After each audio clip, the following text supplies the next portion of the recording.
Welcome back to my channel. My name is Anna and I'm a clinical psychology doctorate student. I make videos about real-world applications to psychology, so if you're interested in that type of content, please hit like and subscribe. And if you're already subscribed, make sure to hit the bell button so that you get notifications. So in this video, I'm going to be talking about 7 misconceptions about the field of psychology. And these are things that pretty much every person studying psychology has heard over the years, and also some of these are things that I've seen in the comments of my videos recently, so I just thought I would address them once and for all. The first misconception about psychology is that it's just common sense. My reaction to this is, if you see a video about healthy ways to communicate with your partner and your instinct is it's just common sense, that's actually really great for you. That shows that you probably were raised with really healthy dynamics, that you have a really good grasp of how to communicate just instinctually. But for many people, these things don't come naturally at all. Sorry, my cat is playing with a toy. She's an independent cat who doesn't need anybody. So for someone that hasn't really had healthy relationships, communication, coping modeled when they were a child, it's really hard for them to understand how to get to that more healthy adaptive dynamic. And for someone like that, it can be really important for them to understand what is behind the more adaptive ways of being psychologically. Another issue related to this misconception is that no, it's not always common sense. It's always good to back up common sense with actual research to see if it's as commonsensical as we think it is. So for example, if I were to ask you, would you deliver electric shocks to a stranger just because someone told you to, would you do it? Common sense would tell you, no, obviously I would not do that. But Milgram, with his study, very famous study, you can look it up, showed that yeah, most people would do that because they would adhere to what the people in power and authority tell them to do. So just because something seems like it's common sense doesn't mean that it actually is. And it's always good to back up any sort of statement with evidence, or otherwise you don't actually know if what you're telling people is true. The second common misconception about psychology is that it's just mind reading. And this is always a funny one because, whenever I meet someone and they ask me what I study, their initial instinct is, oh no, are you reading my mind right now? And no, understanding the mind is not the same thing as reading the mind. Psychologists are not psychics, right? We might have a better ability to predict someone's behavior or emotions or cognitions, but that doesn't mean that we actually know what someone is thinking. Also, at least for me, psychology is kind of like a lens that I see the world through only when I turn on a switch. And this might not be for everyone, but in my day-to-day life and my personal life, that switch is kind of turned off. When I'm not at school, at work, or doing these videos, I'm not actively thinking about how to psychoanalyze people. I mean, sure, sometimes it might get activated by like a character in a movie, or if someone does something particularly pathological. But overall, I don't spend my free time psychoanalyzing strangers. So when you ask us, are you reading my mind right now, or are you psychoanalyzing me right now?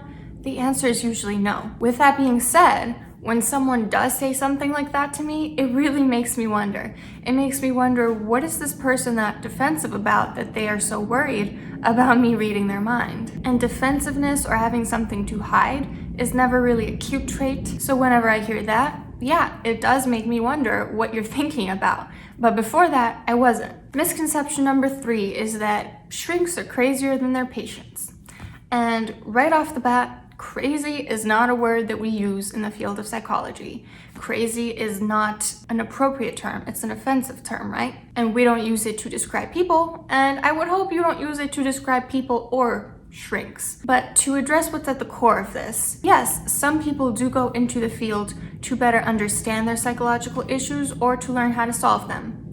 And that's not that uncommon. I mean, a lot of med students go into medicine so that they can better understand or heal their own issues or their family members' issues, and there's nothing wrong with that. Secondly, if someone is psychologically severe enough, they're not going to get through all the hurdles of becoming a psychologist. It's an immense amount of stress, an immense amount of hard work, a long time getting an education, and the school retains the right to deny you your degree if they consider you wouldn't make a good psychologist. So if you get straight A's, you do everything right in your career, but the school realizes that there's something going on that's going to prevent you from giving the best possible care to your clients, then you're not going to make it as a psychologist. And also, I think the role of the media is so important here because I feel like every time there is a psychologist in a movie or TV show, they are almost always depicted as unstable, unprofessional, and unethical. And I'm not sure why that is. I think maybe people still have the stigma against the field of psychology and they get defensive about it and they get defensive about people getting help for mental illness, but that is simply not accurate. Let's just get that one out of the way because it's so offensive. Misconception number 4 is that there's a ton of money in the field of psychology. So, okay, you get your bachelor's degree, let's say that costs about $180,000 for the tuition. Then a doctorate degree for 5 to 6 years would be probably around the same range. And while you're doing this unpaid practicum for 3 years in a row, so you are giving unpaid work for 3 years, if you fall into debt because of all these years of school, that is something that you're going to be paying up for a long, long time. And you might be thinking, well, that's okay because right after that, you go into making 6 figures and you make a ton of money. No, not the case. So the average internship salary, which is the last year of the doctorate when you finally start to get paid, is $29,000 for psychology students. Let that sink in. I mean, that is very low, lower than what a secretary makes. What about next year? Next year, you must be making a ton of money. And true, it kind of doubles. Average for a postdoctorate salary is $56,000, which is comfortable. But again, it's not really taking into account all the years of tuition that you paid for, all the debt that you might have accumulated. And then after that, the average counseling or clinical psychology salary is $80,000. But it's not what you would expect that it is, a huge salary. It is in the 6 figures necessarily. Actually, you might be thinking about psychiatrists, which make an average of $216,000. That is much higher. My point is, sure, eventually you might make a really solid salary off of psychology, but if you consider the amount of tuition that you paid, the amount of years of unpaid work that you did, it really isn't that high. And honestly, it's not as high as people think it is. Misconception number 5 is that it's just about the brain. So the biomedical model is a lot easier for people to understand than the biopsychosocial model, which is what psychologists use. The biomedical model basically says that it's all just neurology, it's all just the organic biological component. The biopsychosocial model says that you have to keep into account early attachment, parenting styles, cognitions, biases, attitudes, connections formed with other people, the role of culture, socioeconomic status, privilege, social norms, other experiences of the person, other patterns that they develop, other systems at play, other values, etc. And of course, in addition to that, the biological, neurological, genetic component is also in that model. But for anyone who says the psychology is just voodoo or it's, a pseudoscience because it takes into consideration more than just the biomedical model, that is just straight up wrong. The medical model is important, yes, but it is one component of many components that go into a person's psychology. And for someone to completely dismiss all other factors involved in a person's psychology, that's just very ignorant, very narrow-minded. It's way too simplistic. It's way too reductionist. That's not how it works. Misconception number 6 is that it's all about blaming the parents. And look, childhood trauma is a huge trigger for a number of different mental disorders, absolutely. But that is not the only thing psychology is about. Actually, blaming the parents, or specifically the mother, was kind of more of a Freudian concept, what psychoanalysts used to do. But psychology as a field is pretty much past that. I mean, sure, you might get that in the occasional psychodynamic psychologist,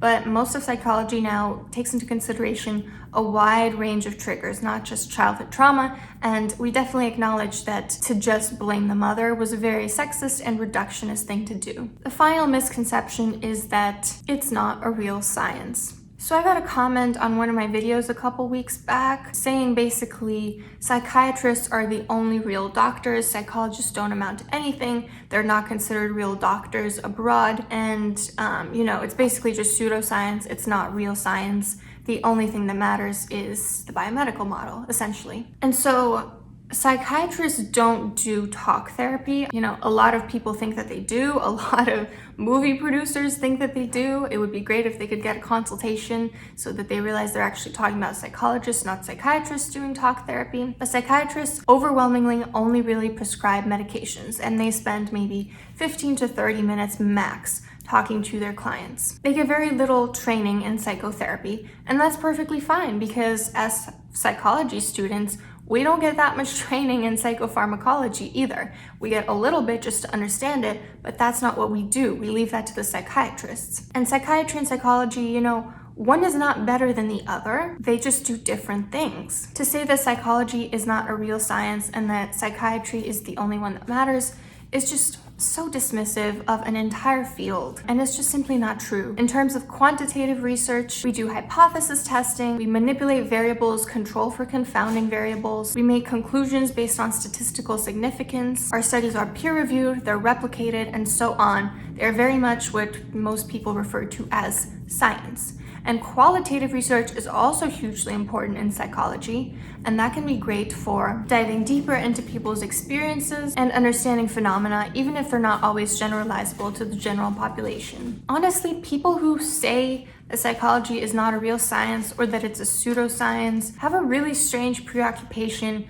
with bringing down an entire field of people who just want to help others. Like I said, we're not in this for the money. We don't make that much money. And when people disagree with the field or they don't want mental health to be a priority and they don't have an argument, that's just kind of what they throw around. It's not a real science. Well, it is, buddy, and you're wrong. So in conclusion, before you discredit an entire field, especially one dedicated to helping people, please think twice. Please do your research. Please don't be hateful. So those were 7 misconceptions about psychology that I hear all the time. I hope this was useful to you, and don't forget to hit like and subscribe, and I'll see you tomorrow.